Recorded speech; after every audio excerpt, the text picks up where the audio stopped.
জাহান্নাম বছরে 2টা নিঃশ্বাস ছাড়ে। কয়টা নিঃশ্বাস?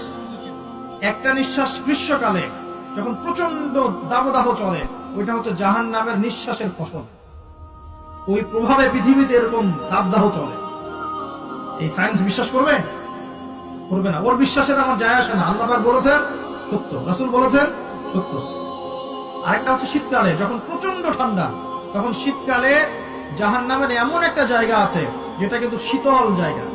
জাহান্নামের পুরো জায়গাটাই কিন্তু আগুন নয়, এমনও জায়গা আছে যেটা কি খুব শীতল। ওই শীতল অংশ শ্বাস ছাড়লে এই যে পৃথিবীতে এই শীতের একটা প্রভাব চলে আসে, প্রচন্ড ঠান্ডা শৈত্যপ্রবাহ চলে আসে। এটা হয়তো অনেকে বিশ্বাস করবে না, মনে করবে যে ধর্মান্ধ কথাবার্তা। হাদিসে আছে নবী সাল্লাল্লাহু আলাইহি ওয়াসাল্লাম বলেছেন, কে সত্যবাদী? এই পুরো সভ্যতার রাসূল সাল্লাল্লাহু আলাইহি ওয়াসাল্লাম। এই বিশ্বের সমস্ত মানুষ সত্যবাদী বেশি না আল্লাহ রাসূল বেশি সত্যবাদী? বাস, আর কোনো দরকার আছে কথা?